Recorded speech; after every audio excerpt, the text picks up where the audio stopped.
America in the West has demonized, misunderstood through media the Muslim world, and the Muslim world has done the same with the Western world. We have America in particular trying to figure out what to do with those Muslims. There is terrorism. We can go in both ways. I mean, if you ask a Muslim in Afghanistan, they might say the terrorists are either the Taliban or the U.S. troops. If you ask somebody in Texas, the terrorists obviously aren't Americans. They're Muslims. They're Arabs. I've met with the Bin Laden family, Osama bin Laden's brothers in Saudi Arabia, many times actually.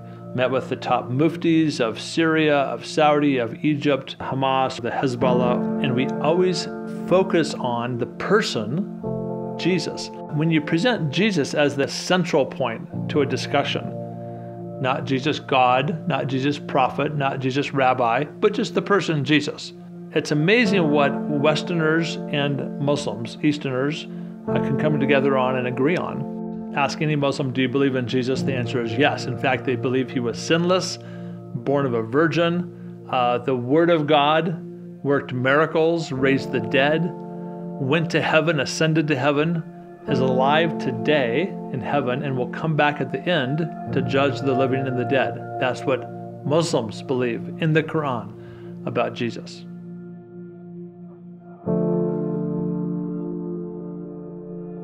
He hung out with people and he talked, dialogue with a bunch of people, with Pharisees, with sinners, prostitutes, lepers. That way of life that Jesus represented is almost magical in bringing these groups together.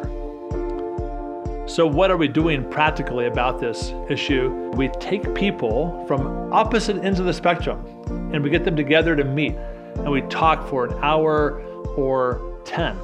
Sometimes we spend the whole day together. I take political leaders, I take big business leaders and introduce them to their counterparts in the Middle East.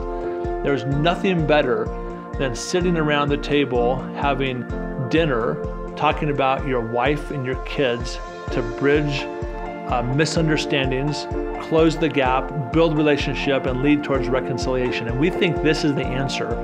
And with Jesus wrapped right in the middle of it, not being afraid to bring up his name because they love it when we do, not Christianity, not religion, but just the person of Jesus mixed in with relationship, we actually believe and have seen that changing the Middle East and changing the way Americans relate to the Middle East and the way Middle Easterners relate to America.